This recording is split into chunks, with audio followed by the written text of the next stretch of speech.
Hey, everybody, it's Eddie from Tokyo. This is your cryptocurrency update from Japan. Well, Ripple had a great week last week, didn't they? And it is being reflected in the price still on a Sunday night. In Asia, we're at 9% up. We have been roughly rolling between 7 and 10% up over the last few hours. When we have this kind of price action, I really like to use the Crypto Compare website to see where that volume is coming from. So what's driving the volume today? It's Asia.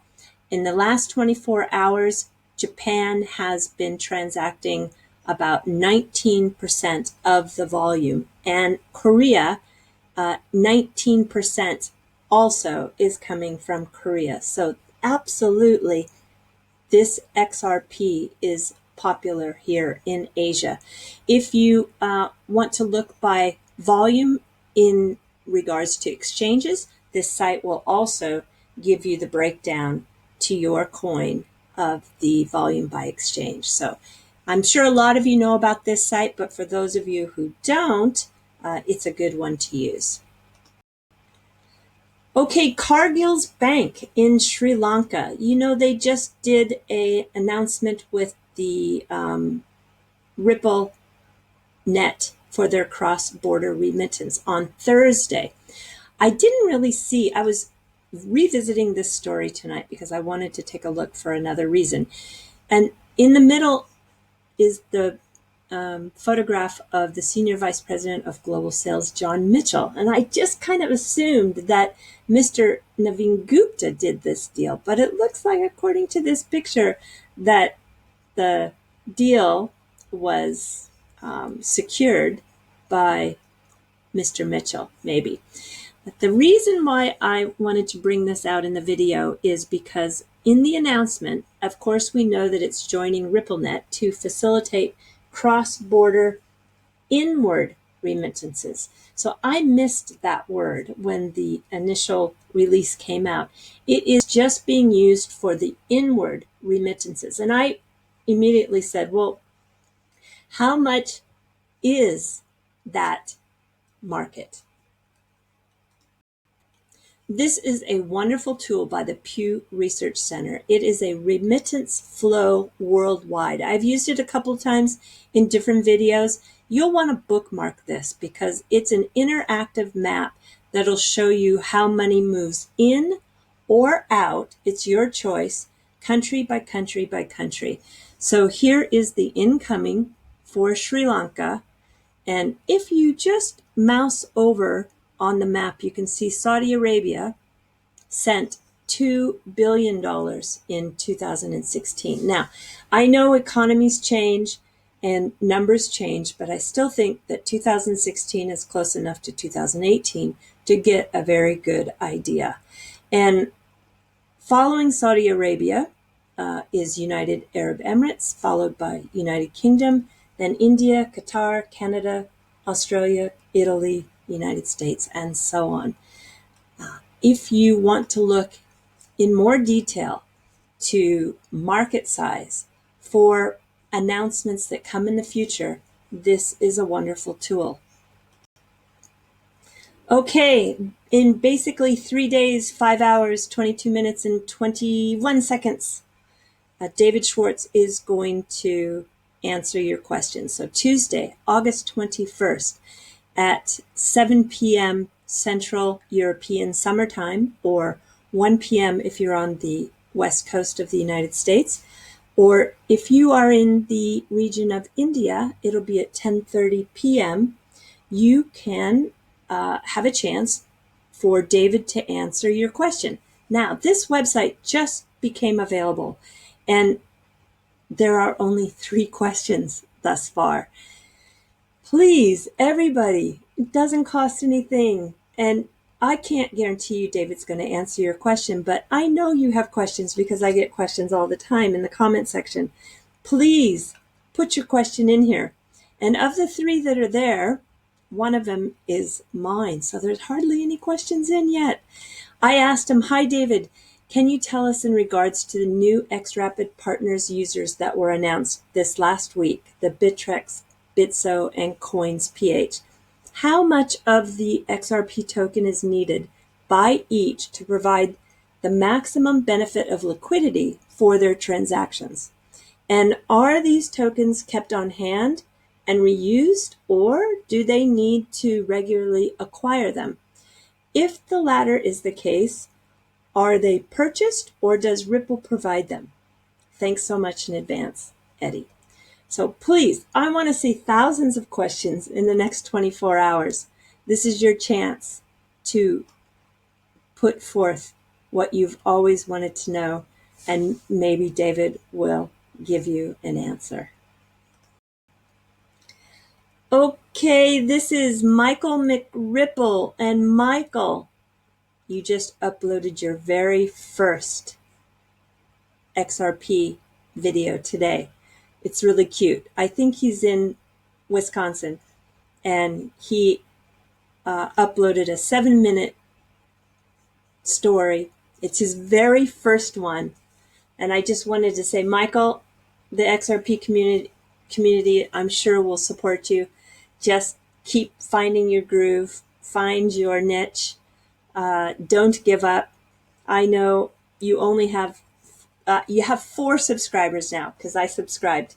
And I know I wasn't one of the influencers that you've been following because you gave credit to those influencers in your video. That's okay. I want to tell you, I know how it is to upload your first one and find that only 3 people have, or 4 people have watched your video. But I just want to tell you, don't give up. Keep it going. And if you bring some value to the community, everybody will support you. So 2 thumbs up and good luck.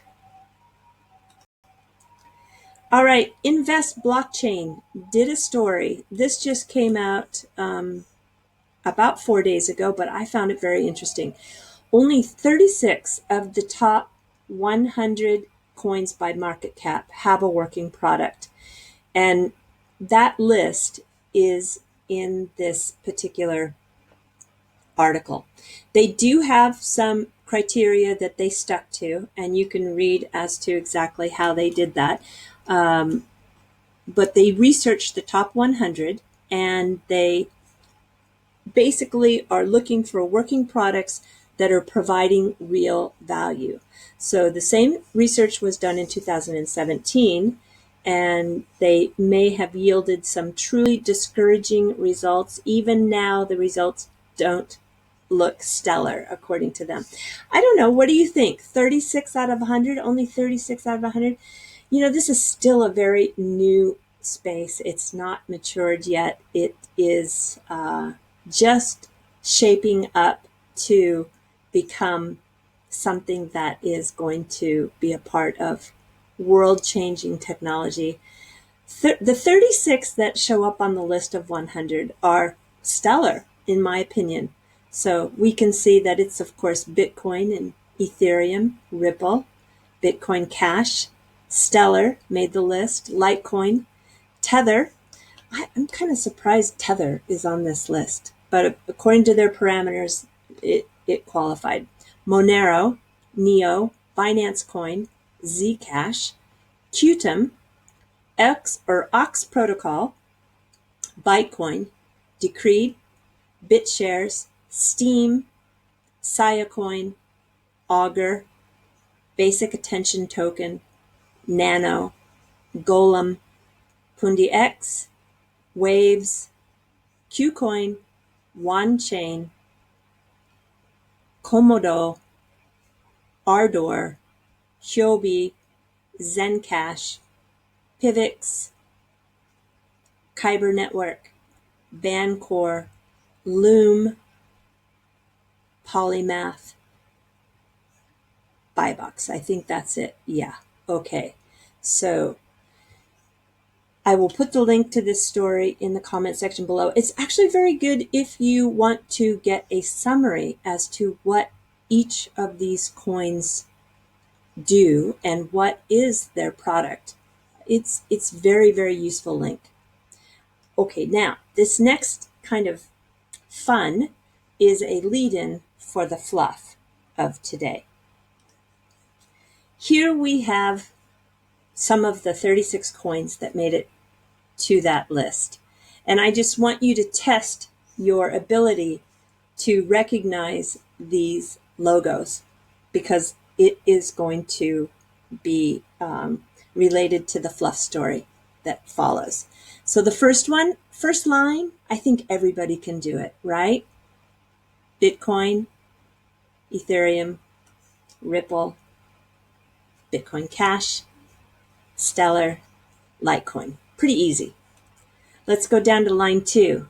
How about this? Can you do it? You can say it out loud. I can't hear you, so don't worry. Don't be embarrassed. Tether, Monero, Neo, Binance, Zcash, and Qtum. Gets a little harder now. Ox Protocol, Bytecoin, Decreed, BitShares, Steem, I think everybody can do Steem, and Siacoin. This is one of the very first projects other than Bitcoin that I looked at early on, their cloud storage. I really thought that their white paper was very good. Here's your bonus. Who is this? Basic attention token. So how'd you do? Good? All right, I'm going to move into the fluff story. So if you're new to this channel, I usually talk about something in regards to Japan at the very end. Today's fluff story is about Kamon.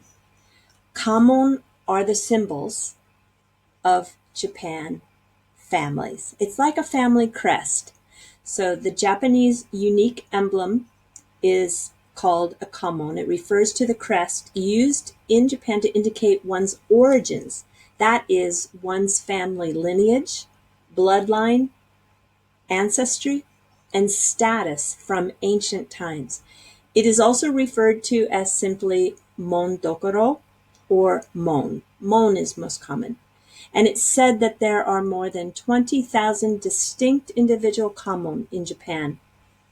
And the kamon are often referred to as a family crest, which are the European designs that are similar to the same sort of function. But it is different in many ways. In Japan, these kamon were used for also very noble families or part of the samurai class. And this is actually a list of the very powerful families that existed before Tokugawa settled the country in peace in 1600. These were the warring families that were powerful throughout the country. And the designs are so striking, don't you think? Very amazing use of negative space and delicate and so beautiful. Look at this. This is actually, we talked about the Ripple logo having origins from the Triskelion shape. This is also same Triskelion shape. This website is very good to explain the history throughout the last 2,000 years in Japan. This is lacquerware, which is called urushi. It's just beautiful. So some of the places that you'll find this kamon is on graves today, on a family grave. You might find them on furniture, ships, tatami. Tatami is the rice floor matting, but there is a strip of fabric in between. And if you are part of a wealthy family, you might have your kamon actually on that fabric strip. You can find them on kimono. They have been in the past on swords. And look at this. This is the police crest, still used today. This is the fire department crest. This is the government crest here to the bottom left. This is still, I see this so often. And then it's got one of the most beautiful selections of various crests. Now, farmers use them today, tradesmen, craftsmen, entertainers have used them in the past. Even some of the women who were professionals in way of paid by men, not the geisha or the maiko. Remember from the last Fluff Story I did, they are women who are used for the art of entertainment, but not for anything else. But there are women who would give men other forms of entertainment for money. And then they also had this is a famous one, they also had a kamon. Before the Tokugawa period, the battles on the battlefield, a lot of the soldiers wore their kamon on a printed fabric, and it was to be able to tell on the battlefield in the heat of battle who is your friend and who is your foe. So these kamon are very much part of history and also very much part of today in long generations of craftspeople. Or even if you go to some of these stores in Tokyo, it might be a 10th or 12th or 15th generation rice cracker company, and they will have a kamon, and that kamon has been used over each generation. So it's like a logo, but a little bit different in terms of its history. So this is a great website. I just love looking at these. They are just really, in my eyes, they're beautiful. They have so many designs that also take place in detailed woodwork that you find in interiors. So when you come to Japan, please have a look at some of these designs that you'll see in so many aspects of architecture and finishing work inside buildings. They all look so lovely. Yeah, this outside one is like the Kyokushin Karate logo. Okay, enjoy. They're really beautiful. Oh, there's Mitsubishi. I think everybody recognizes that one. All right, that's all I have for you today. So you can research your own kamon and use it in the future. Okay, everybody, sayonara for now. Bye-bye.